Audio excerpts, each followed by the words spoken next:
آزماتے ہیں حسین، حریت کے شہر میں ہر بناتے ہیں حسین۔ الشیطان الرجیم، بسم اللہ الرحمن الرحیم، الحمدللہ رب العالمین، الصلاة والسلام علی رسول اللہ، ولعنۃ الدائمۃ علی اعدائہم اعداء اللہ وعداوتہم الی یوم لقاء اللہ۔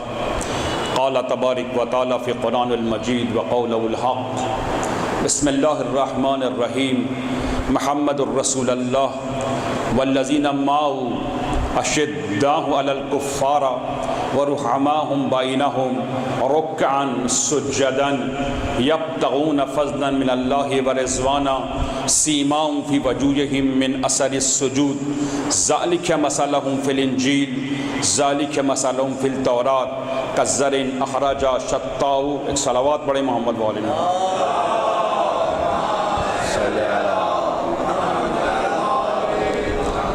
عزیزان گرامی و عاشقان حضرت ابا عبداللہ الحسین، کل ایک محفل مختصر تھی لیکن حد درجہ نورانی تھی، مختصر تھی لیکن پورے جلال و جمال و زیبائی کے ساتھ موجود تھی۔ کل مومنین کی خدمت میں نے چند آرائز، چند گزارشات پیش کی۔ امید ہے کہ انشاءاللہ وہ گزارشات قلب مومن میں انشاءاللہ پیوستہ اور وابستہ ہو تاکہ انسان اونچے کمال کی طرف پرواز کر سکے۔ میں نے کہا تھا کہ یہ آیت کہ جو میں نے شروع میں آپ کے لیے تلاوت فرمائی سورہ فتح کی آخری آیات ہیں۔ اس سے پہلے کہ میں چند گزارشات آپ کے قلب کے سپرد کروں، قرآن کچھ اس طرح کہہ رہا ہے کہ محمد الرسول اللہ، یعنی پیغمبر اسلام محور حقائق ہیں، محور لطائف ہیں، تمام عالم کائنات پیغمبر کے گرد محو طواف ہے۔ والشمس والضحیٰ والقمر اذا طلع والنہار اذا جلہ واللیل اذا یغشی۔ جس قدر بھی کائنات کا حسن و جمال و زیبائی مقصد و مقصود ہے، یہ سب نبوت اور ولایت کے گرد محو طواف ہے، اور تمام عالم اس کعبہ معنوی کے گرد طواف کرتا ہے تو حضرت حق کے نزدیک اس کو ایک پاک اور مقدس جگہ نصیب ہوتی ہے۔ قرآن کہہ رہا ہے محمد الرسول اللہ والذین معہ، محمد اللہ کے رسول ہیں یعنی محور حقائق ہیں، اور جو ان کے ساتھ ہیں۔ ایک ہوتا ہے ساتھ کہ میں آپ کے ساتھ ہوں، آپ میرے ساتھ ہیں، ایک دفعہ ہم ساتھ ہوتے ہیں، ساتھ نہیں ہوتے۔ قرآن کہہ رہا ہے کہ نہیں، چونکہ یہ کلام آخر تک جانے والا ہے، کیونکہ پیغمبر خاتم ہیں اور قرآن تا آخر انسان کی ہدایت اور اس کی پرواز کے لیے خدا نے بنایا ہے، لہٰذا یہ آیت فقط اس وقت کے لیے محدود نہیں تھی جب پیغمبر اپنے چند اصحاب اور یاران میں محو تھے۔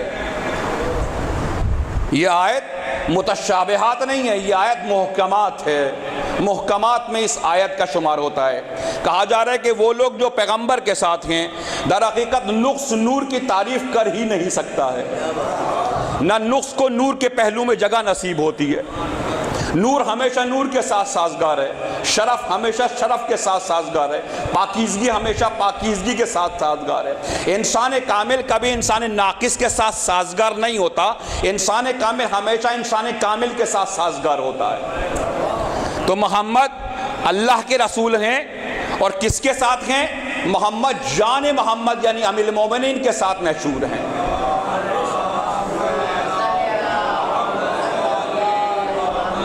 یعنی پیغمبر جس کے ساتھ سازگار ہیں، پیغمبر انسان کامل ہیں، وہ نقص کے ساتھ سازگار نہیں ہو سکتے۔ پیغمبر چونکہ نور ہیں لہٰذا وہ نقص کے ساتھ سازگار نہیں ہو سکتے ہیں، چونکہ عصمت مطلقہ ہیں لہٰذا نجاست مطلقہ کے ساتھ سازگار نہیں ہو سکتے۔ والذین معہ، جو پیغمبر کے ساتھ ہیں، یعنی کیا مطلب کہ جن کی روح پیغمبر کی روح کے تابع ہے، کہ جن کا وجود پیغمبر کے وجود اقدس کے تابع ہے، کہ جن کی ترقی پیغمبر کی ترقی کے ساتھ ساتھ عالم قدس اور قاب قوسین تک جن کی رسائی موجود ہے۔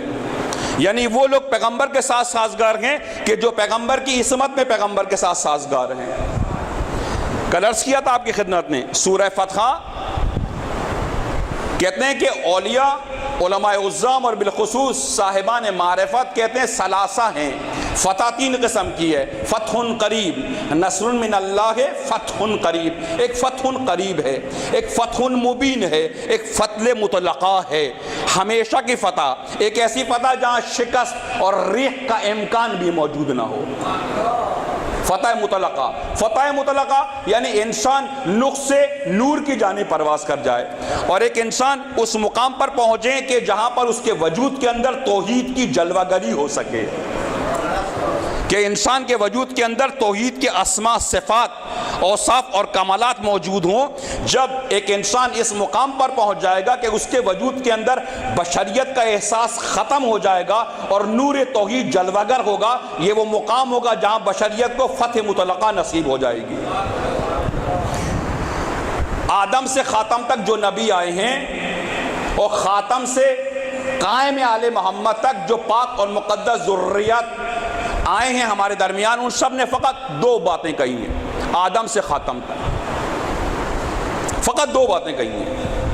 وہ عالم غیب سے آئے ہیں، هو الذی ينزل على ارضه آیات بینات لیخرجکم من الظلمات الی النور۔ پیغمبر عالم غیب، عالم نور اور تخت سطوت شاہی سے دنیا میں تشریف لائے ہیں۔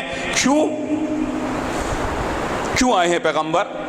مقصد نبوت کیا چیز ہے؟ آیا مقصد نبوت فقط حکومت سازی ہے، انسان سازی ہے؟ نہ، مقصد نبوت یہ ہے کہ فرش افلاک کی نمائندگی کرے۔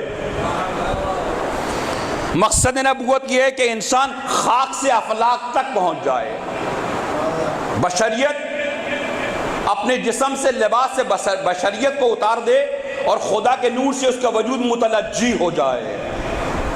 جب تک انسان کے وجود پہ لباس بشریت ہے، انسان میں قوت پرواز ممکن نہیں ہے۔ آئمہ آئیں گے تاکہ بشر کے اوپر سے لباس بشریت کو نکال دیں اور انسان کو کہ جو اللہ کی آیات کی تجلی گاہ ہے اس کو اس سرزمین سے عالم ملکوت کی طرف لے جائیں۔ پیغمبر کے آنے کا یہ مقصد ہے۔ هو الذی ينزل على ارضه آیات بینات لیخرجکم من الظلمات الی النور۔ پیغمبر آئیں گے تاکہ دلیل و برہان و بینات کے ذریعے تمہاری عقل کو روشن کرے۔ ہاں، ضد، ہٹ دھرمی، یہ وہ چیزیں جو شیطانی ہیں، پیغمبر آئیں تاکہ دلیل و برہان و بینات کے ذریعے تمہاری عقل کو قانع کر دیں۔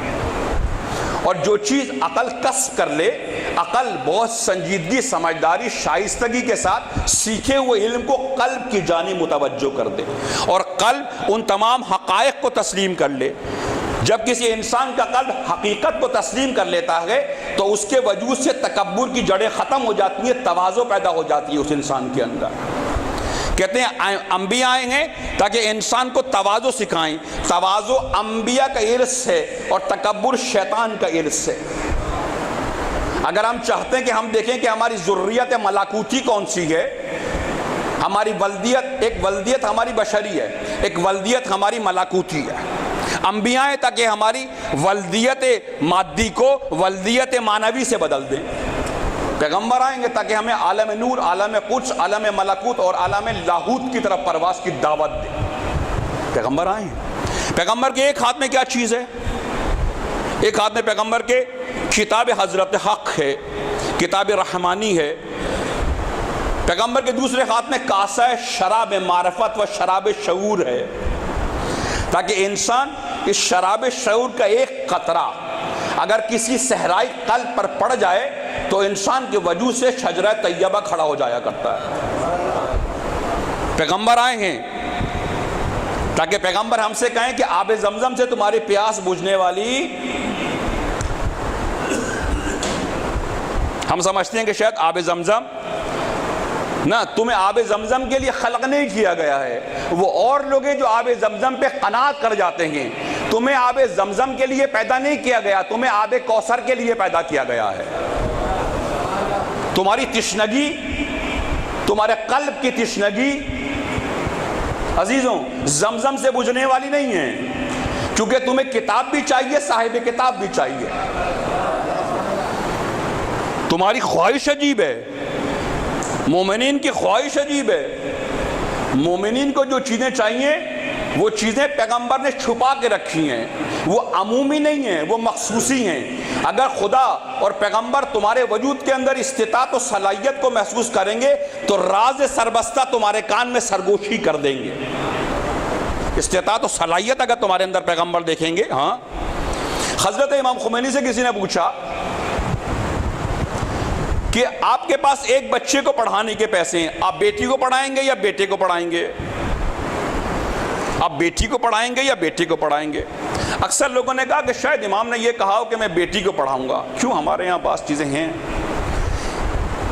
حضرت امام خمینی سے کسی نے پوچھا کہ آپ کے پاس ایک بچے کو پڑھانے کی استطاعت و صلاحیت ہے، آیا آپ بیٹی کو پڑھائیں گے یا بیٹے کو پڑھائیں گے؟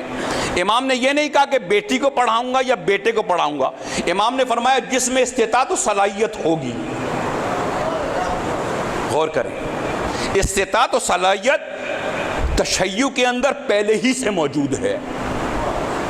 اگر یہ استطاعت و صلاحیت موجود نہ ہوتی تو پیغمبر کاسہ شراب معرفت لے کر نہیں آتے اپنے پاس سے. پیغمبر وہ کاسہ شراب شعور لے کر آئے ہیں تاکہ انسان اس کو نوش کرے، اور جیسے ہی اس کو شراب کا ایک قطرہ، شراب ملکوتی، جیسے ہی انسان اس کا ایک قطرہ اپنے وجود میں اتارتا ہے، اس کی باطن کی آنکھ روشن ہو جاتی ہے. وہ ان حقائق کو دیکھتا ہے جن کو عقل دیکھنے سے قاصر ہے. وہ جلوے اور جمال اور زیبائی نظر آتی ہے جس کو سمجھنے کے لیے عقل ابھی آمادہ نہیں ہے. بس پیغمبر آئے ہیں. کیوں؟ خدا نے آدم کو خلق کیا عالم غیب میں. خدا نے آدم کو خلق کیا جنت کے لیے. آدم کو خلق نہیں کیا خدا نے آدم کو عالم غیب میں خلق کیا، جنت کے لیے خلق نہیں کیا. عجیب و غریب قسم کی تعبیرات ہیں. کہتے ہیں کہ حضرت آدم کے پاس جبرائیل آئے اور کہا کہ خدا نے 3 چیزیں تمہارے لیے بھیجی ہیں. 3 چیزوں میں سے ایک چیز کا انتخاب کر لو، 2 چیزیں واپس ہماری طرف آ جائیں گی. 3 چیزیں کیا بھیجی خدا نے حضرت آدم کے سامنے؟ ایک دین بھیجا، دین. ایک عقل بھیجی، ایک عفت و عصمت بھیجی. 3 چیزیں آدم کے سامنے بھیجی. کہا آدم ایک غلطی تم کر چکے ہو، لا تقربا هذه الشجرہ، ہم نے تمہیں منع کیا تھا. روایات میں کہ خدا نے آدم سے کہا تھا کہ اس گندم کی طرف مت جانا. خدا نے آدم کو حکم دیا، مولائے کائنات نے ساری زندگی گندم کو ہاتھ نہیں لگایا، جو بھی گزارا کیا. حکم آدم کے لیے تھا، اتباع مولائے کائنات نے کی. یہ ہے آدم کے سامنے 3 چیزیں رکھی. کہا آدم یہ چیزیں، ایک دین، ایک عقل اور ایک عصمت، کسی ایک چیز کا انتخاب کر لو. آدم نے پہلے دین پہ نگاہ کی. کہا دین شقت خوب ہے، دین کتنا اچھا ہے. لیکن جب دینداروں پہ نظر کی کہا فراق بینی و بینہم، نہ بابا مجھے دین نہیں چاہیے. ہاں، دین پہ نگاہ کی، جیسے دین پہ نگاہ کی دیندار نظر آئے، کہا کہ نہیں مجھے دیندار نہیں چاہیے. فراق بینی و بینہم، میرے اور دینداروں میں ایک ابدی فراق ہے، ایک ابدی طلاق ہے. کہا نہیں مجھے دین نہیں چاہیے، ہٹاؤ دین میرے پاس سے. آدم نے عقل پہ نگاہ کی. کہا عقل ایک نبی مخفی ہے. عقل کی بہت ساری روایات ہیں. عقل ایک عجیب مخلوق رحمانی ہے، ایک عجیب ہے. عقل کے ذریعے ہی صادق اور کاذب کا انتخاب ہوتا ہے. آدم نے عقل کو دیکھا، جیسے ہی عقلا پہ نگاہ پڑی، عقلا پہ، کہا کہ نہیں، نہ مجھے دین چاہیے نہ مجھے عقل چاہیے. آدم 3 چیزیں خدا نے بھیجی، 2 چیزیں دین. ہم دین کے لیے مرے جا رہے ہیں، آدم کہہ رہے ہیں نہیں مجھے دین نہیں چاہیے. عجیب نہیں ہے؟ کہا نہیں مجھے دین نہیں چاہیے. ہم کہہ رہے ہیں اپنے بچوں کو عقل استعمال کرو، عاقل ہو جاؤ، بالغ ہو جاؤ. بلوغت عجیب ہے، ایک بلوغت جسمی ہے، ایک بلوغت فکری ہے. بلوغت جسمی مومن کی بھی ہوتی ہے، منافق کی بھی ہوتی ہے، مشرک کی بھی ہوتی ہے. بلوغت جسم کوئی فخر کی بات نہیں ہے. بلوغت جسم مومن کی بھی ہوتی ہے، منافق کی بھی ہوتی ہے۔ بلوغت فکر جس کی ہو جائے، جس کی عقل بالغ ہو جائے، تو سمجھ میں آتا ہے کہ حقائق و لطائف کیا چیز ہیں۔ آدم نے عقل کو دیکھا، کہا نہیں مجھے عقل بھی نہیں چاہیے، دین کو دیکھا، کہا مجھے دین بھی نہیں چاہیے، مجھے عصمت چاہیے، عصمت کا انتخاب کیا۔ جیسے ہی عصمت کا انتخاب کیا، جبرائیل نے عقل سے اور دین سے کہا چلو واپس عالم ملکوت میں۔ عقل نے کہا جہاں عصمت ہے میں وہیں ہوں، عقل نے کہا جہاں عصمت نہیں ہے میں وہاں نہیں ہوں، جہاں عصمت ہے میں وہیں ہوں۔ آدم نے ایک چیز کا انتخاب کیا تھا، دو چیزیں آدم کو مل گئیں۔ مطلب کیا؟ عصمت جہاں پر ہے وہیں دین ہے، جہاں عصمت نہیں ہے وہ دین نہیں ہے، وہ دین بازی ہے۔ عصمت اہل بیت کے لیے جو چیز بیان کی ہے، نہیں کہا کہ اہل بیت بہت دیندار ہیں، کہا کہ اہل بیت علیہ السلام در حقیقت تمام کمالات، تمام عظمتیں، تمام شرف، تمام بزرگواریاں، تمام لطائف، تمام رحمت الہی دین سے حاصل نہیں ہوتے، عصمت سے حاصل ہوتے ہیں۔ خدا نے اہل بیت کو صاحب عصمت بنایا ہے۔ عصمت وہ مقام ہے کہ جہاں سے تمام کمالات آسمان ملکوت کی طرف پرواز کرتے ہیں۔ جہاں عصمت نہیں ہے وہاں دین نہیں ہے، وہ دین جو بغیر عصمت کے وہ دین نہیں ہے، وہ دین بازی ہے، وہ شبہ دین ہے، دین نہیں ہے۔ ہمیں لگتا ہے کہ دین ہے مگر دین نہیں ہے۔ وہ عقل جو عصمت کے زیر اثر نہ ہو، وہ عقل جو عصمت کے زیر اثر نہ ہو، وہ عقل نہیں ہے، وہ مفاد ہے، وہ مفاد ہے۔ آدم نے کیا کیا؟ عصمت کا انتخاب کیا۔ اگر کوئی شخص عصمت کا انتخاب کرے اور اپنے آپ کو عصمت کے سپرد کرے، کیوں ہمیں شریعت مقدسہ نے یہ بات کہی ہے گناہ نہیں کرو؟ کیوں گناہوں سے پرہیز کی دعوت دی گئی ہے؟ کیوں ہمیں کہا گیا ہے بری باتیں مت کرو، برا اخلاق مت رکھو، بری فکر مت کرو؟ کیوں؟ ہر انسان کے اندر ایک عفت موجود ہے۔ عفت گناہ کرتے ہیں، آہستہ آہستہ عفت کا رنگ سیاہ ہوتا چلا جاتا ہے۔ کبھی کبھار ایسا ہوتا ہے کثرت گناہ، کثرت نجاست، کثرت کثافت انسان کی ذاتی عفت کو نقصان پہنچاتی ہے۔ عفت اگر نہ ہو تو عصمت تک نہیں پہنچ سکتے۔ عفت بنیادی شرط ہے عصمت تک پہنچنے کی۔ کیوں؟ طہارت کے ساتھ سازگار ہے، نقص کے ساتھ سازگار ہے۔ تصور مت کریں کہ ایک انسان فقط زبانی کہے، کل میں نے کہا حلوہ کہنے سے منہ میٹھا نہیں ہوتا برادر عزیز، حلوہ کہنے سے منہ میٹھا نہیں ہوتا۔ بار بار کہیں کہ میں یہ ہوں، میں یہ ہوں، میں یہ ہوں، میں یہ ہوں، کچھ بھی اثر نہیں ہوتا۔ در حقیقت پیغمبر آئیں گے تاکہ انسان کو تخیل کی دنیا سے نکال کر عالم حقائق میں وارد کر دیں، عالم حقائق میں اس کو ورود اور اس کا دخول ہو، تاکہ انسان سمجھے کہ میری پیدائش کا مقصد اور مقصود یہ ہے۔ خدا نے ہمیں عبث پیدا نہیں کیا، خدا نے ہمیں بیکار پیدا نہیں کیا،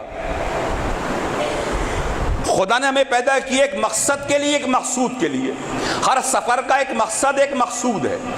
مقصد ایک دین کیا ہے، مقصود دین کیا ہے؟ عزیزوں، تشیع اسلام کا اوج کمال ہے۔ جب ایک انسان قولوا لا الہ الا اللہ اسلام ہے اور قولوا لا الہ الا اللہ کی جلوہ گری تشیع ہے۔ جب انسان اس مقام پر پہنچے کہ وہ توحید کی گواہی دے، ایک انسان توحید کی گواہی دے، ایک انسان جلوہ گاہ یہ توحید ہو جائے، توحید کے جلال و جمال و زیبائی کا مشاہدہ کرے، اس مقام کو کہتے ہیں مقام تشیع۔ تشیع اسلام کا اوج کمال ہے۔ تشیع نقص کی طرف متوجہ نہیں کرتا، تشیع کمال کی طرف انسان کو متوجہ کرتا ہے۔ خدا فرماتا ہے یا ایھا الذین آمنوا ہاجروا وجاہدوا واموالہم وانفسہم۔ جیسے بلوغت ایک جسمی ہے، ایک بلوغت فکری ہے، ہجرت بھی ایسی، ایک ہجرت مادی ہے، ایک ہجرت معنوی ہے۔ ایک ہجرت یہاں سے دوسرے شہر جانا ہے، یہ ہجرت مادی ہے۔ یہ ہجرت مادی اتنی اہم نہیں ہے کہ قرآن 225 مرتبہ ہجرت کا تذکرہ کرے قرآن کے اندر۔ یہ مادی ہجرت اتنی ارزش والی نہیں ہے، اتنی اعلیٰ نہیں ہے، اتنی بلند و بالا نہیں ہے کہ قرآن اتنی مرتبہ تکرار کرے کہ یا ایھا الذین آمنوا ہاجروا وجاہدوا واموالہم وانفسہم۔ یہ کون سی ہجرت ہے؟ یہ ہجرت در حقیقت ظلم سے نور کی جانب ہجرت ہے، جہل سے علم و حکمت کی جانب ہجرت ہے۔ یہ ہجرت خود خواہی خود پسندی سے خدا خواہ خدا شناسی کی طرف ہجرت ہے۔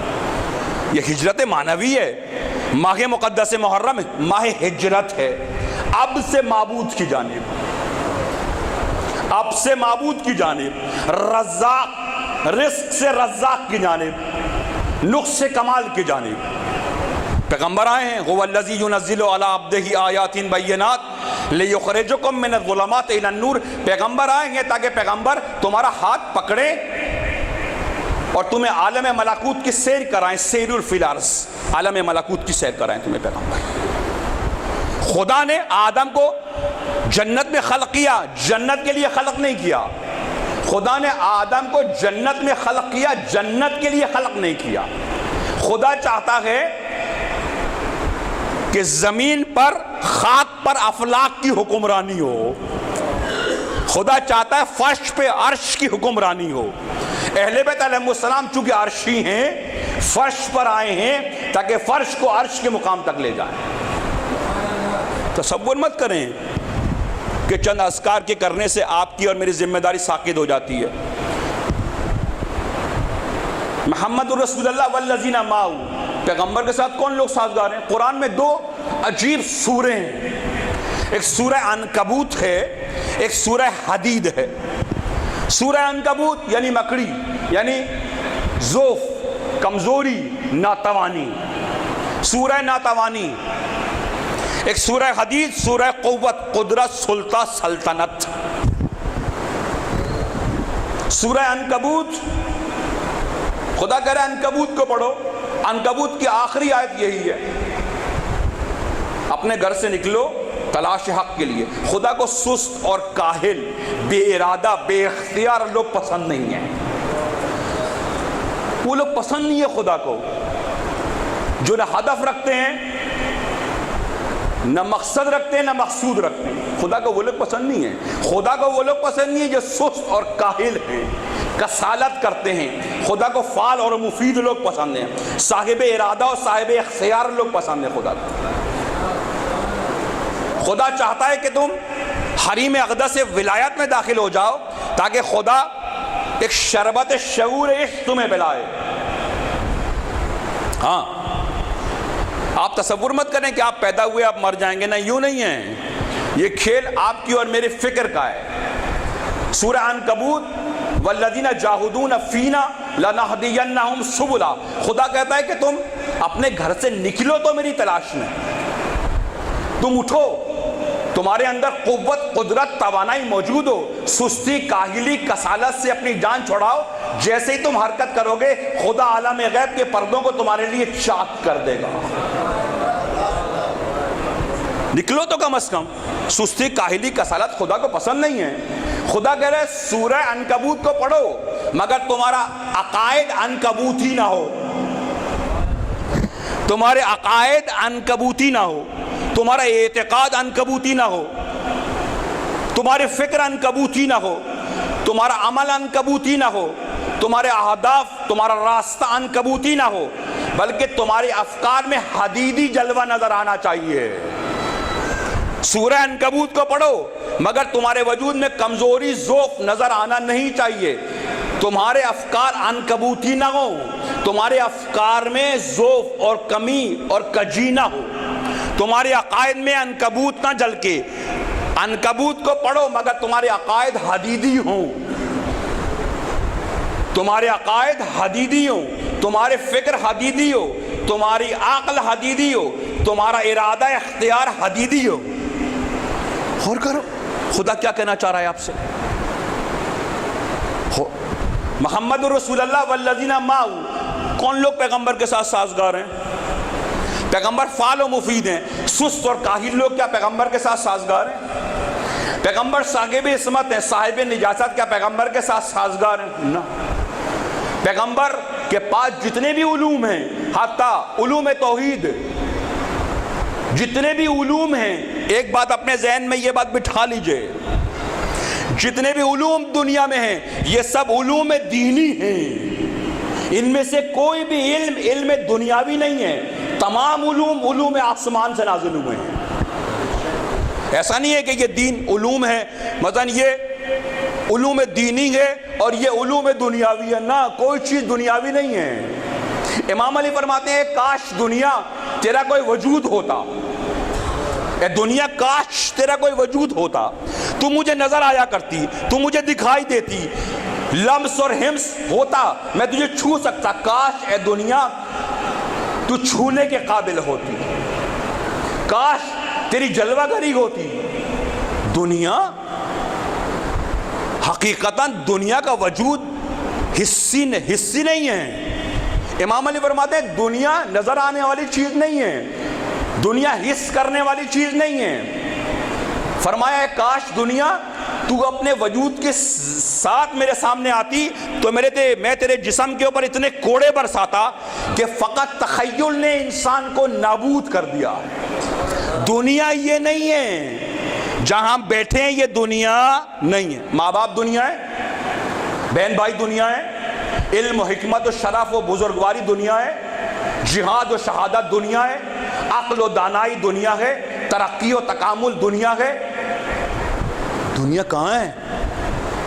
دنیا ہے کہاں؟ دنیا کا کوئی وجود نہیں ہے، دنیا کا کوئی وجود نہیں ہے، دنیا ہے کہاں؟ دنیا خارج میں دنیا نہیں ہے، دنیا باطن کے اندر موجود ہے۔ میں یہ چاہوں کہ سب لوگ میرے ہاتھ چھومیں، یہ دنیا ہے۔ میں چاہوں کہ سب لوگ میری دست بوسی کریں، یہ دنیا ہے۔ میں چاہوں کہ آپ لوگوں پر حکومت کروں، یہ دنیا ہے۔ اچھے کپڑے پہننے کا نام دنیا نہیں ہے، اچھے کپڑے پہن کر بندگان خدا پر حقارت کی نظر ڈالنے کا نام دنیا ہے۔ دنیا باطنی ہے، دنیا کا خارج میں کوئی وجود نہیں ہے۔ ماں باپ ہیں، ان کے حقوق بیان کیے، بہن بھائی ہیں، ان کے حقوق بیان کیے، دوست ہیں، احباب ہیں، پڑھائی ہے، لکھائی ہے، بیوی ہیں، بچے ہیں، یہ تمام چیزیں وہ ہیں کہ جس کے حقوق اور قانون خدا نے بیان کیے ہیں۔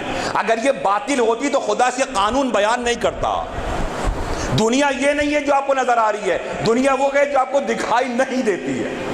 میں یہ چاہوں کہ میں سب پر حکومت کروں، یہ دنیا ہے۔ میں چاہوں کہ آپ سب لوگ میری غلامی کریں، یہ دنیا ہے۔ میں چاہوں کہ آپ سب لوگوں کو اسیری اور اسارت میں مبتلا رکھوں، یہ دنیا ہے۔ میں چاہوں کہ میں دنیا پر حکومت کروں، یہ دنیا ہے۔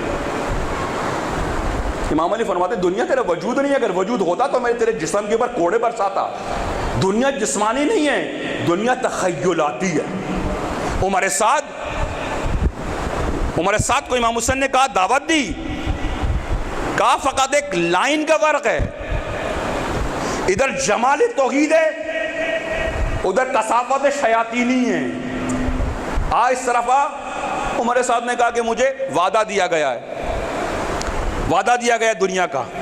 امام نے فرمایا یہ تخیل ہے، یہ وعدہ جھوٹا ہے، خدا کی قسم شہر رہ کا ایک گندم تجھے نصیب ہونے والا نہیں ہے۔ ہم تجھے یقین کے منزل پہ لا رہے ہیں، تو مقام تخیل پہ کھڑا ہوا ہے۔ ہم حقیقت تجھے آئینہ دکھا رہے ہیں اور تو فقط تخیل کی دنیا میں آباد ہے۔ ہم تیرا ہاتھ پکڑ کے وادی تخلص، وادی خیال و خواب سے ہم تجھے وادی حقیقت میں لے کر آ رہے ہیں، تو نہیں آتا۔ اب میں تجھے بتاتا ہوں حقیقت کیا ہے، فقط تجھ سے وعدہ کیا گیا ہے، فقط تیرے ذہن میں تصور دنیا ہے، دنیا تجھے ملنے والی ہے نہیں، کیونکہ دنیا کا کوئی وجود ہے ہی نہیں جو تجھے ملے گا۔ صورتحال ہے یہ، تصور مت کریں اس بات کو۔ محمد رسول اللہ والذین معہ، جو لوگ پیغمبر کے ساتھ سازگار ہیں، نہ پیغمبر کے ساتھ نہیں، جو لوگ نبی کے ساتھ نہیں، جو لوگ نبوت کے ساتھ سازگار ہیں۔ شخص کو ہر آدمی پسند کرتا ہے، ایک ہوتا ہے شخص، ایک ہوتی ہے شخصیت۔ اگر شخص میں عیب ہو اسلام قبول کرتا ہے، شخص کے عیب کو اسلام قبول کرتا ہے۔ مثلا ایک انسان سیاہ پوش ہے، ایک انسان اس کی آنکھوں میں کوئی کور ہے، ایک انسان میں کوئی جسمی عیب ہے، اسلام کہتا ہے یہ عیب نہیں ہے، اسلام کہتا ہے یہ عیب نہیں ہے، تم اس کو عیب کہتے ہو۔ شخص میں اگر عیب ہوں، اسلام ان عیبوں کا استقبال کرتا ہے، ان عیبوں کو برا عیب نہیں کہتا، بلکہ کہتا ہے یہ مقام امتحان ہے۔ اگر جسم میں کوئی عیب ہو اسلام اس کو عیب نہیں کہتا، کہتا عیب نہیں ہے۔ اسلام کہتا ہے شخص میں عیب ہو قبول کر لوں گا، لیکن اگر شخصیت میں عیب ہو تو قبول نہیں کروں گا۔ شخص ختم ہونے والا، شخصیت آبادی، جاویدانی، سرمدی اور سمدی ہے۔ غور کریں، حضرت نوح آتے ہیں عالم غیب سے 950 سال ایک سخت دل، قساوت قلب قوم کے درمیان اسرار توحید کو بیان کرتے ہیں، لوگ ہلتے نہیں ہیں، جنبش نہیں آتی، قدرت توانائی موجود نہیں ہے کہ عالم ملکوت کی آواز کو گلو نبوت کے ذریعے سن سکیں۔ حضرت نوح آتے ہیں 950 سال قوم کے درمیان اعلان توحید کرتے ہیں، لوگ متوجہ نہیں ہوتے ہیں۔ حضرت نوح آئے، اعلان توحید کیا۔ جس زمانے میں نوح موجود ہیں حقائق توحید کو، حقائق اسلام کو، حقائق انسان شناسی و توحید شناسی کو بیان کرتے ہیں۔ جیسے نوح اس دنیا سے جاتے ہیں، نوح کی دشمنی بھی ختم ہو جاتی ہے، نوح کے دوست بھی ختم ہو جاتے ہیں، دشمن بھی ختم ہو جاتے ہیں۔ اگر آپ دقت نظر کریں تو میں شاید کچھ چیزیں آپ تک پہنچا پاؤں۔ ایک صلوات پڑھیں محمد والے۔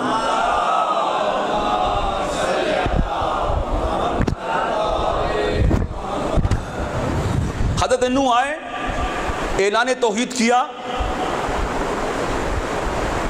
کچھ دوست بنائے، کچھ دشمن بنائے۔ حضرت نوح چلے گئے، دوست بھی ختم ہو گئے، دشمن بھی ختم ہو گئے۔ حضرت موسیٰ آئے، توریت کی تلاوت کی، بنی اسرائیل میں سے کچھ لوگوں کو نجات دی، کچھ لوگ غرق ہو گئے موسیٰ کی دشمنی میں۔ موسیٰ کے بھی کچھ دوست تھے، کچھ دشمن تھے۔ موسیٰ جب چلے گئے تو دوست بھی ختم ہو گئے، دشمن بھی ختم ہو گئے۔ عیسیٰ آتے ہیں، عیسیٰ نے بھی اعلان توحید کیا، حضرت عیسیٰ کے بھی کچھ دوست ہیں اور کچھ دشمن ہیں۔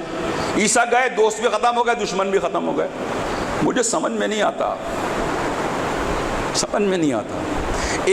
1400 سال ہو چکے ہیں، امام علی بعنوان شخص موجود نہیں ہے، لیکن امام علی کے دوستوں میں بھی اضافہ ہوتا ہے، دشمنوں میں بھی اضافہ ہوتا ہے۔ امام علی رقیب بھی پیدا کرتے ہیں، رفیق بھی پیدا کرتے ہیں۔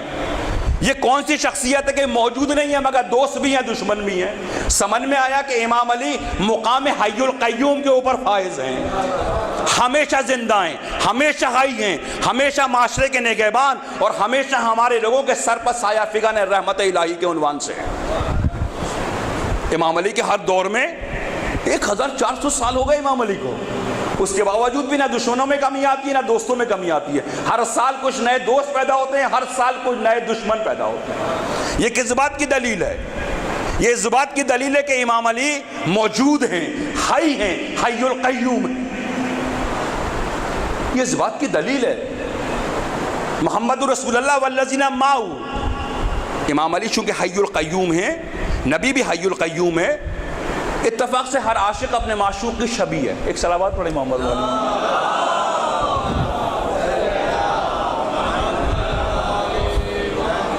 ہر عاشق اپنے معشوق کی شبیہ ہے۔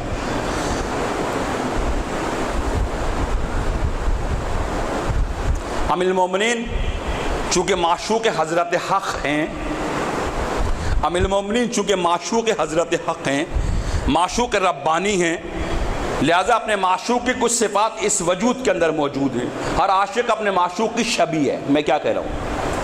جو جس سے محبت کرتا ہے ویسا ہو جاتا ہے۔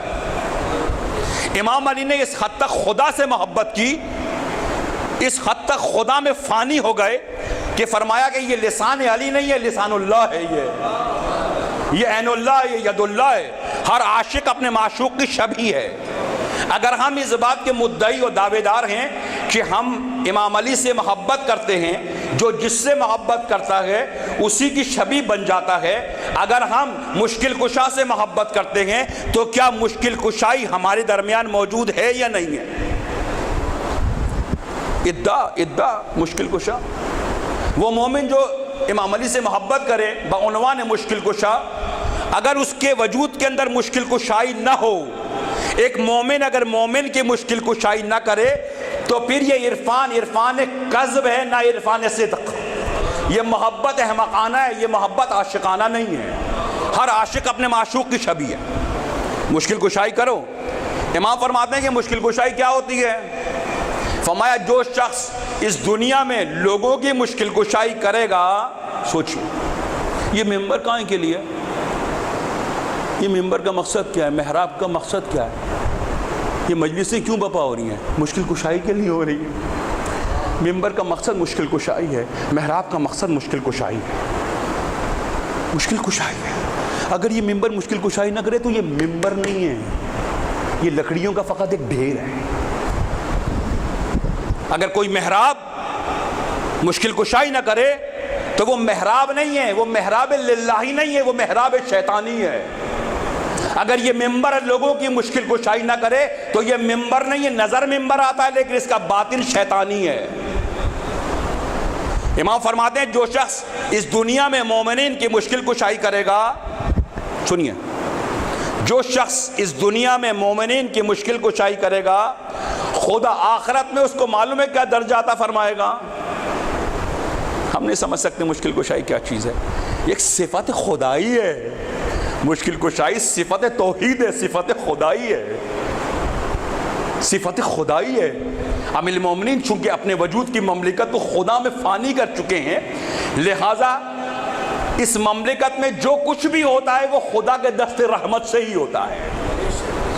تلوار چلاتے ہیں تو خدا جانتا ہے جو میں کہہ رہا ہوں، اگر تم نے غور سے نہ سنا تو ممکن ہے کہ وسواس و خناس تمہیں کہیں سے کہیں لے جائیں۔ یہ ممکن ہے، یہ ممکن ہے۔ سنا ہوگا آپ نے ایک جملہ، امیر المومنین کا جملہ سنا ہوگا، حضرت امیر ماہ مبارک رمضان کی پاک اور مقدس شبوں میں 19 شب میں ایک جملہ ہر آدمی سنتا ہے، ہر مومن سنتا ہے۔ یہ جملہ کیا ہے؟ فَاسْتُ بِرَبِّ الْکعبہ۔ ایک جملہ آپ سنتے ہیں، کبھی سوچا اس کا مطلب کیا ہے؟ کبھی سوچا اس کا مطلب کیا ہے فَاسْتُ بِرَبِّ الْکعبہ؟ ہم نے کہا آپ نے سنا مجلس ختم ہو یا علی خدا حافظ چلو، ہاں یوں نہیں ہے۔ فَاسْتُ بِرَبِّ الْکعبہ کا معلوم ہے مطلب کیا ہے؟ فَاسْتُ بِرَبِّ الْکعبہ یہ جملہ عجیب و غریب ہے۔ اس کا جملہ کیا ہے، ترجمہ کیا ہے، اس کا بچوں کے لیے عرض کر رہا ہوں۔ رب کعبہ کی قسم کہ علی کامیاب ہو گیا، پیروز ہو گیا، سرفراز ہو گیا، اس کا معنی یہ ہے۔ امیر المومنین کو یہ جملہ غدیر کے دن کہنا چاہیے تھا، فَاسْتُ بِرَبِّ الْکعبہ۔ آج میں تمام مومنین، تمام انبیاء کا مولا قرار پایا ہوں، یہ جملہ اس دن کہنا چاہیے تھا جس دن پیغمبر نے کہا من کنت مولا فہذا علی مولا۔ امیر المومنین نے یہ جملہ غدیر کے دن نہیں کہا، امیر المومنین کو یہ جملہ خیبر میں کہنا چاہیے تھا جب کل ایمان کل کفر کے مقابلے پر تھا اور شیطان نابود ہو گیا اور رحمان پیروز ہو گیا، اس دن کہنا چاہیے تھا فَاسْتُ بِرَبِّ الْکعبہ، نہیں کہا۔ جس دن صدیقہ و طاہرہ کے ساتھ ایک ازدواج ہوا تھا، دختر پیغمبر، جنب اللہ، جنب اللہ، کاش مجھے موقع ملے میں عرض کروں گا جنب اللہ کیا ہوتا ہے، پہلو خدا۔ جنب اللہ یعنی پہلو خدا۔ ہم نہیں سمجھ سکتے ان لطیف باتوں کے کیا معنی۔ امیر المومنین کو یہ جملہ اس دن کہنا چاہیے تھا فَاسْتُ بِرَبِّ الْکعبہ۔ جس دن فرزندان حسنین پیدا ہوئے تھے، فرزندان رسول اللہ اس دنیا میں آئے تھے، اس دن کہنا چاہیے تھا فَاسْتُ بِرَبِّ الْکعبہ کہ میرے بچے جوانان بہشت ہیں، نہیں کہا اس دن۔ یہ جملہ کب کہا امیر المومنین نے فَاسْتُ بِرَبِّ الْکعبہ؟ کب کہا یہ جملہ؟ فرمایا کہ جب ضرب لگی اس وقت کہا فَاسْتُ بِرَبِّ الْکعبہ۔ کیا مطلب ہے اس کا؟ اس کا مطلب یہ کہ جز کل میں فانی ہو گیا، جز کل میں فانی ہو گیا۔ آج لباس نور سے لباس بشریت چاک ہو گیا، نور نور میں فانی ہو گیا۔ فَاسْتُ بِرَبِّ الْکعبہ۔ ایک عاشق ایسا ہی ہوتا ہے، ایک عاشق ایسا ہی ہوتا ہے۔ سوچیں تشیع کہاں سے کیا بات کر رہے ہیں۔ محمد رسول اللہ والذین معہ، محمد مصطفیٰ نبوت کے ساتھ کون لوگ سازگار ہیں؟ حدیث میں ہے کہ ولایت نبوت کا باطن ہے، ولایت نبوت کا باطن ہے۔ اتفاق سے ظاہر فنا ہو جاتا ہے، باطن ہمیشہ بقا رہتی ہے اس کو۔ کیا مطلب ہے اس کا؟ پیغمبر کی رحلت کے بعد نبی خدا میں فانی ہو گیا، نبوت خانہ زہرہ میں فانی ہو گئی۔ اب نبوت جب خانہ زہرہ سے باہر آئی نبوت جب خانہ زہرا سے باہر آئی تو نبوت کے دوش کے اوپر ولایت کی آبا ہے. وجود وہی ہے, وجود وہی ہے. انا والی شجرت الواحدہ, میں اور علی ایک نور سے ہیں. خدا جانتا ہے فقط زمانوں کا فرق ہے. اگر عام فیل میں کہ جب پیغمبر پیدا ہوئے, عام فیل, امام علی کی پیدائش ہے 30 فیل. حضرت امام خمینی لکھتے ہیں کہ اگر امام علی عام فیل میں پیدا ہوتے تو نبوت امام علی کے وجود سے ظاہر ہوتی. زمین و زمان کا فرق ہے, وجود دونوں کا ایک ہی ہے. وجود نبی اور ولی کا وجود ایک ہی ہے, کبھی ولایت کے عنوان سے, کبھی نبوت کے عنوان سے. ہم ولایت کے بارے میں کیا سن رہے ہیں؟ ولایت قصوں اور کہانیوں کا نام نہیں ہے. ولایت معجزے سنانے کا نام نہیں ہے. ولایت ایک مقام ربانی الہی خدائی ہے. اس مقام کی طرف ہجرت کرنے کا نام عشاق ولایت ہے. ولایت تخیلاتی مسئلہ نہیں ہے, ولایت عملی ہے, عینی ہے. آج ہم کیوں ولایت کی سرزمین پہ پرواز نہیں کر رہے؟ کیوں؟ ہم نے ولایت کے عنوان سے قصص سنے, قصص ولایت, معجزات ولایت, نہ حقیقت ولایت. اگر ہم سمجھتے کہ حقیقت ولایت کیا ہے تو خدا جانتا ہے اس آیت کی حقیقت کو سمجھ جاتے ہیں. محمد رسول اللہ والذین معہ اشداء علی الکفار. اچھی بات ہے, خدا نے اگر توفیق دی کل دوبارہ آپ کی زیارت نصیب ہوئی مجھے, اشداء علی الکفار ورحماءہم بینہم. مومن عجیب ہے. امیر المومنین کیا ایک وجود اقدس الہی اور وجود نورانی ہے کہ جس میں متضاد صفات موجود ہیں. امیر المومنین کے وجود میں متضاد صفات موجود ہیں, جو میں کہہ رہا ہوں بار بار کہہ رہا ہوں. امیر المومنین کے وجود کے اندر متضاد صفات موجود ہیں. ایک وجود حضرت حق ہے, ایک وجود نورانی, ایک وجود لمسی اور حسی ہے, ایک وجود خدائی ہے. امیر المومنین آئیں گے کہ اگر تم اس سے محبت کرو گے تو نور, اگر نور سے محبت کرے تو نور کی شباہت پیدا ہو جاتی ہے انسان کے اندر.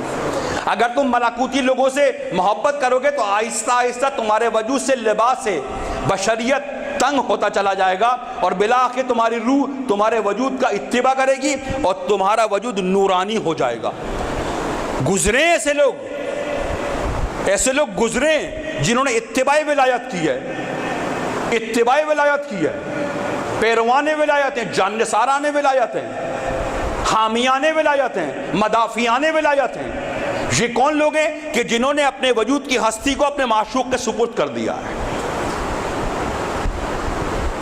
ولایت سپردگی کا نام ہے, نہ ولایت ایک ذہنی لذت کا نام ہے.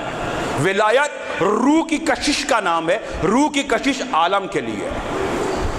اصول دین اور فروغ دین میں بنیادی فرق ہے. بس میں اپنی بات کو ختم کر رہا ہوں. اصول دین, فروغ دین.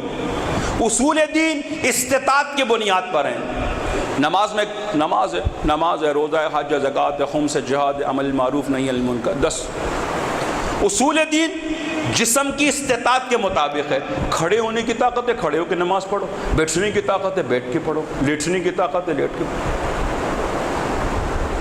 خمس کے لیے, حج کے لیے پیسے ہیں, حج کرنے جاؤ, پیسے نہیں ہیں, حج واجب نہیں ہے تمہارے پاس.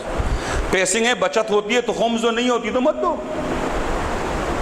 فروغ دین استطاعت کی بنیاد پر ہے, اصول دین اعتقاد کی بنیاد پر ہے. فروغ دین متغیر ہوتے ہیں, اصول دین متغیر نہیں ہوتے. جب آپ سفر کرتے ہیں تو 4 رکعت نماز 2 رکعت ہو جاتی ہے. ایسا نہیں ہے کہ جب آپ سفر کریں گے تو توحید کے فلاں اسما کو مانیں گے, فلاں اسما کو نہیں مانیں گے. ولایت اصول دین میں ہے, فروغ دین میں نہیں ہے. فروغ دین استطاعت کی بنیاد پر ہے, اصول دین روح کی ضروریت کی بنیاد پر ہیں. اسی وجہ سے کہا گیا ہے کہ اصول دین میں تقلید کلن حرام ہے. اصول دین میں تقلید کلن حرام ہے. بڑی شریفانہ بات ہے, بڑی لذت آمیز بات ہے. 2 جملے. کیا؟ خدا کہتا ہے کہ تم توحید کو دیکھو اپنی آنکھ سے, نہ غیر کی آنکھ سے. ولایت کو سمجھو اپنے ذہن سے, نہ غیر کے ذہن سے. نظام عدل پر آمادہ ہو جاؤ، نہ کسی اور کے پاؤں سے، اپنے پاؤں سے۔ مقام شفاعت و قیامت پر پہنچو اپنی مرضی اور منشا سے، نہ کسی کی تبلیغ کی وجہ سے۔ اصول دین انسان کی شرافت کو ظاہر کرتے ہیں، انسان کی کرامت کو ظاہر کرتے ہیں، انسان کی آزادگی کو ظاہر کرتے ہیں۔ انسان آزاد ہے، ولایت کے معاملے میں انسان آزاد ہے۔ ولایت کے معاملے میں مجھے حق نہیں ہے کہ تم سے رائے لے کے پوچھوں کہ تم مجھے بتاؤ ولایت کیسی ہے، نہ، مجھے آپ سے رائے لینے کا حق نہیں ہے۔ ولایت کے معاملے میں مجھے مشورہ کرنے اور تقلید کرنے کا حق نہیں ہے۔ ولایت وہ مقام شرف ہے جس کا اگر تم نے انتخاب کیا تو کہا جائے گا کہ تم انسان ہو۔ ایک آدمی نماز پڑھے، نماز عادی بھی ہو سکتا ہے، ایک آدمی کسی کے کہنے پہ نماز پڑھ لی۔ خدا کہتا ہے ولایت وہ مقام ہے کسی کے کہنے پہ اختیار مت کرنا، اپنی مرضی سے، اپنی منشا سے، اپنی عقل سے، اپنی دانائی سے، اپنی خیرت مندی سے ولایت کا انتخاب کرنا۔ خدا کو منتخب لوگ پسند ہیں، وہ لوگ کہ جو انتخاب کرتے ہوں حق اور باطل کے درمیان۔ الف لام میم ذالک الکتاب لا ریب فیہ ھدی للمتقین، یا متقین سے مراد وہ نہیں ہے جو رکوع سجود قنوت قیام دعا مناجات کرے، یا متقین سے مراد وہ لوگ ہیں جو استطاعت و صلاحیت رکھتے ہیں حق و باطل کے درمیان تمیز کی قوت قدرت رکھتے ہیں، وہ متقین ہیں جو حق کو حق کی طرح پہچانتے ہیں، باطل کو باطل کی طرح پہچانتے ہیں، یہ متقین ہیں۔ قرآن کہہ رہے ہیں دیکھو آؤ اس معاملات کے اندر ولایت کا انتخاب اپنی عقل و دانائی شرف کے ذریعے کرو۔ نماز کسی کی تبلیغ کے بعد آدمی پڑھ لے بہت اچھی بات ہے، لیکن ولایت تبلیغ کے بعد نہیں ہے، ولایت اعتقاد کے بعد جلوہ گری کا نام ہے۔ محمد رسول اللہ والذین معہ، وقت نہیں ہے ورنہ کچھ اور عرض کرتا ہے اپنی خدمت۔ کل ایک چیز عرض کی تھی، بے ادب انسان، بے ادب انسان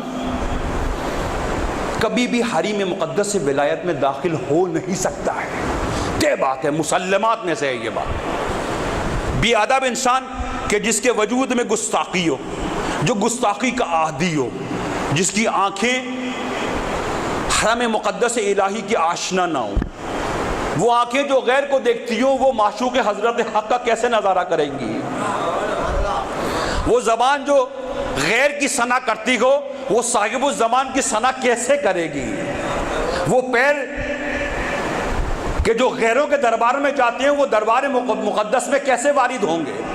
اپنے وجود کی حفاظت کرو تاکہ تمہارے وجود کے اندر ادبیات کا ایک جلوہ گری ہو، اور اس ادبیات کی بنیاد کے اوپر صاحب الزمان ایک پردہ غیبت کو ہٹائیں اور اپنا چہرہ پری رخ تمہیں دکھائیں۔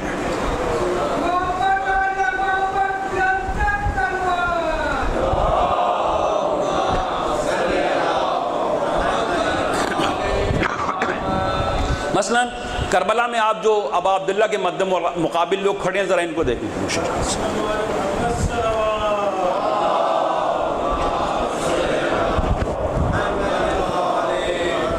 وہ لوگ ایک عجیب و غریب چیزیں کہا کہ امام حسین کو شناخت فقط دو لوگوں نے کی، شناخت عجیب ہے یہ چیزیں، فرمایا امام حسین کو شناخت فقط دو لوگوں نے کی، ایک جنہوں نے امام حسین کو مارا وہ امام حسین کو جانتے تھے، اور جنہوں نے اپنی جان حسین پر واری وہ حسین کو جانتے تھے۔ جنہوں نے مارا وہ جانتے تھے کہ یہ آثار توحید ہے، جانتے ہیں یہ آثار توحید ہے، جب تک آثار توحید باقی ہے سلطنت شیطان ہمیشہ نابود رہے گی۔ انہوں نے حسین کو قتل نہیں کیا، وہ سمجھ رہے تھے کہ حسین کو قتل کیا، انہوں نے حسین کو قتل نہیں کیا، انہوں نے آثار توحید کو قتل کیا ہے، ترجمان توحید کو قتل کیا ہے۔ کربلا میں جو لوگ امام حسین کے مد مقابل ہیں کون ہیں یہ لوگ؟ ذرا غور کریں، تدبر کریں، تعقل کریں، یہ کن لوگوں نے قد عمل علم کیا امام حسین کے سامنے؟ کون لوگ ہیں؟ بے دین لوگ ہیں، یہودی ہیں، نصارہ ہیں، کون لوگ ہیں یہ لوگ؟ صاحب ریش ہیں، رکوع ہیں، سجود ہے، قنوت ہے، قیام ہے۔ یہ کون سا دین ہے؟ یہ وہ دین ہے کہ جو بغیر عصمت کے دین ہے۔ بغیر عصمت کے دین وہ ہوتا ہے کہ جو تمام انسانوں کو توحید کے مد مقابل لا کر کھڑا کر دیتا ہے۔ اور وہ دین کے جو توحید کے سائے میں تکامل کا سفر کرے، وہ دین کیا کرتا ہے کہ اپنے آپ کو جلوہ توحید پر قربان کر دیا کرتا ہے۔ امام حسین کے مد مقابل کون لوگ ہیں؟ دیندار طبقہ ہے، سارا دیندار طبقہ ہے، رکوع ہے، سجود ہے۔ یہ کون سا طبقہ ہے؟ یہ کون لوگ ہیں جنہوں نے قد علم کیا امام حسین کے سامنے؟ بنیادی چیز جو ان میں موجود ہے، یہ بے ادب لوگ ہیں، جسور لوگ ہیں، توہین آور لوگ ہیں، نہ خدا کا احترام کرتے ہیں، نہ خدا کے جلوے کا احترام کرتے ہیں، نہ خدا کا احترام کرتے ہیں، نہ توحید کا احترام کرتے ہیں، نہ ترجمان توحید کا احترام کرتے ہیں، نہ قرآن کو جانتے ہیں، نہ صاحب قرآن کو جانتے ہیں۔ کون لوگ ہیں؟ یہ بے ادب لوگ ہیں۔ خدا جانتا ہے کہ جب تک بے ادبی کی نجاست انسان کے وجود پر ہے، انسان میں قوت پرواز ممکن نہیں ہے، اصلاً ممکن نہیں ہے۔ بے ادب انسان کبھی بھی حریم مقدس ولایت میں جا نہیں سکتا۔ کبھی کبھی بے ادبی زبان سے ہوتی ہے، کبھی کبھی بے ادبی قلب سے ہوتی ہے۔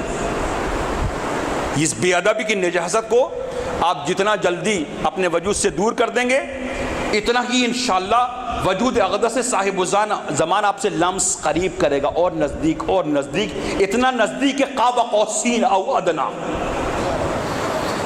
اگر بے ادبی کی نجاست کو اپنے سے دور کیا تو اتنا قریب ہو جائیں گے صاحب زمان سے کہ جیسے پیغمبر خدا سے قریب ہو گئے تھے، فقط ایک کمان کا فاصلہ رہ گیا تھا۔ سوچیں یہ امام حسین کے مد مقابل کون لوگ ہیں؟ بس میں اپنی بات کو ختم کرتا ہوں۔ ایک عاشورہ کے مصائب ہیں۔ عاشورہ کے مصائب بڑے دل نواز ہیں، دلداری والے ہیں، شجاعت ہے، دلاوری ہے، مردانگی ہے۔ میدان میں ایک مرد میدان کی جلوہ گری ہے توحید کی خاطر۔ عاشورہ میدان عشق ہے، اس شاخ ایک ایک کر کے کٹتے چلے جاتے ہیں۔ جون عاشق ابا عبداللہ، اصحاب عاشق ابا عبداللہ۔ عاشورہ ایک الگ مقام عشق و معشوقی ہے، ایک الگ مقام جلوہ گری توحید ہے۔ حضرت زینب سے پوچھا، روایات میں کہ دختر نور سے پوچھا پسر شیطان نے، یزید ابن معاویہ یعنی پسر شیطان نے دختر نور سے پوچھا آپ نے کربلا میں کیا دیکھا؟ آپ نے کربلا میں کیا دیکھا؟ دختر نور نے کہا ارائیت الا جمیلہ، ہم نے تو کربلا میں خدا کے جلال و جمال و زیبائی کا مشاہدہ کیا ہے۔ یہ کون سی کربلا ہے کہ جس میں خدا جلوہ گر ہے، توحید جلوہ گر ہے۔ عاشورہ کے مصائب عظیم ہیں، لیکن عاشورہ کے مصائب عظیم تر ہیں۔ ایک جملہ جو پیغمبر سے لے کر صاحب الزمان تک کسی نے ایک جملہ نہیں کہا، جو جملہ فقط سید سجاد نے کہا۔ سید سجاد، عجیب جملہ سید سجاد نے کہا، کسی امام نے یہ جملہ عرض نہیں کیا، کسی نے نہیں کہا یہ جملہ۔ سید سجاد نے ایک مقام پر ایسے پہنچے، ایک جملہ کہا، وَحَسْرَتَا وَحَسْرَتَا، کاش میری ماں نے مجھے پیدا نہ کیا ہوتا۔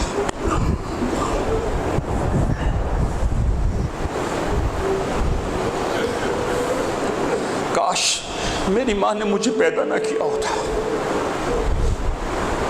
یہ کون سا مقام ہے کہ سید سجاد اپنی ولادت پر نادم ہے؟ کاش میری ماں نے مجھے جنا نہ ہوتا۔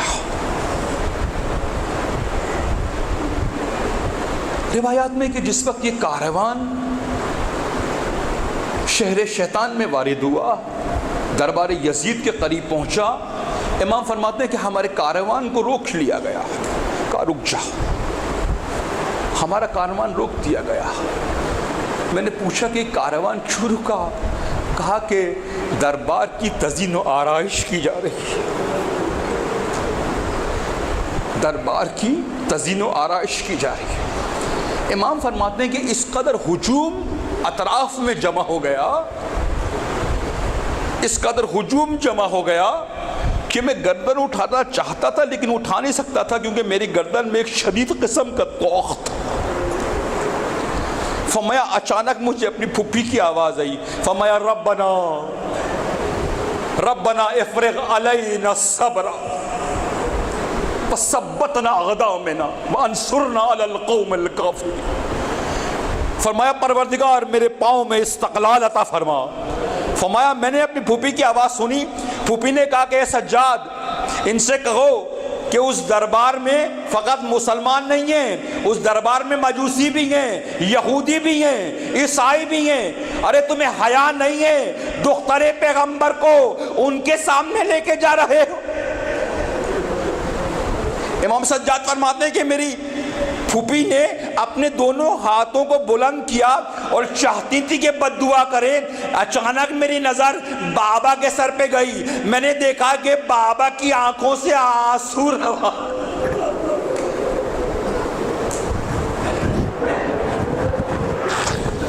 میں نے دیکھا بابا کی آنکھوں سے آنسو روا۔ میں ہاتھ جوڑ کے پھوپھی کے پاس آیا، میں نے کہا پھوپھی اماں آپ کے درجات خدا نے بڑے بلند کیے، پھوپھی اماں بد دعا مت دیں۔ پھر میں نے پھوپھی سے کہا پھوپھی اماں ذرا ایک نظر، پھوپھی اماں ذرا ایک نظر ماں جائی کی طرف ذرا دیکھ لے، ذرا اپنے بھائی کی طرف ایک نظر دیکھے۔ فرمایا جیسے ہی میری پھوپھی نے کٹے ہوئے سر کی طرف نگاہ کی، فرمایا واہ محمد واہ علیہ، اے حسین اے حسین، میں ننگے سر دربار میں جاؤں گی، ارے ننگے سر دربار میں جاؤں گی۔ روایت میں ہے امام سجاد کو فرماتے ہیں جیسے کہ ہم دربار میں گئے، جیسے کہ ہم دربار میں گئے، میں نے اپنی بہن سکینہ کے آنکھوں پہ ہاتھ رکھ لیا، میں نے سکینہ کی آنکھوں پہ ہاتھ رکھ لیا، میں نے کہا یہ 4 سال کی بچی ہے، ارے یہ منظر یہ نہ دیکھے۔ فرمایا کیا منظر تھا؟ فرمایا ایک تھال لایا گیا، ایک دشت طلائی لایا گیا، اس طلائی سر میں، اس طلائی دشتے میں میرے بابا کا سر رکھا ہوا تھا۔ جیسے ہی سکینہ کی نگاہ کٹے ہوئے سر پر پڑی، فرمایا یا بتا یا بتا۔ میں نے سکینہ کو اپنے قریب بلایا، اچانک میں نے دیکھا، پھر امام نے فرمایا اللہ اللہ، کاش میری ماں نے مجھے نہ جانا ہوتا، کاش میں پیدا نہ ہوا ہوتا۔ میں نے کیا دیکھا؟ یزید شراب کے نشے میں مست تھا، ایک چھڑی اٹھائی، ایک چوب اٹھائی، ایک چوب کا اٹھانا تھا اور ایک چھڑی کا اٹھانا تھا۔ جیسے چھڑی کانپ رہی تھی، میری پھوپھی اس طرح کانپ رہی تھی، اس نے چھڑی اٹھائی، چھڑی اٹھائی، کٹے ہوئے ہونٹوں پر، ارے کٹے ہوئے سر پر چھڑی مارنی شروع کی۔ دربار میں کوہرام مچا، کچھ افراد نے کہا اے یزید یہ ظلم نہ کر، اللہ اللہ اللہ اللہ۔ ہم نے ان لبوں کو، ہم نے دیکھا ہے کہ پیغمبر ان لبوں کو چوما کرتے تھے، ارے بے ادب، ارے نجس انسان اپنی چھڑی ہٹا لے۔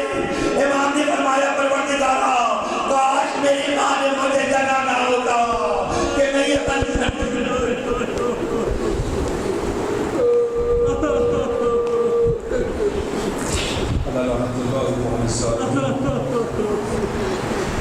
پروردگار صاحب زمان کے ظہور میں تعجیب فرما، ہمارے قلب کو محبت اہل بیت سے منور فرما۔ جو باتیں ہم نے کہیں پروردگار ہمیں خود ان باتوں پہ عمل کرنے کی توفیق عطا فرما۔ پروردگار حقیقت دین کو سمجھنے کی توفیق عطا فرما، حقیقت کربلا کو سمجھنے کی توفیق عطا فرما۔ پروردگار استطاعت و صلاحیت عطا فرما تاکہ در ولایت تک پہنچ سکیں۔ پروردگار جو مومنین اس دنیا سے چلے گئے، پروردگار جوار حضرت ابا عبداللہ میں ان کو جگہ عطا فرما۔ جو جوان، جو مومنین، جو مومنات موجود ہیں، پروردگار حضرت زہرا کے صدقے میں ان کو معنوی اور روحانی ترقی عطا فرما۔ پروردگار اس فرش کو آباد رکھ۔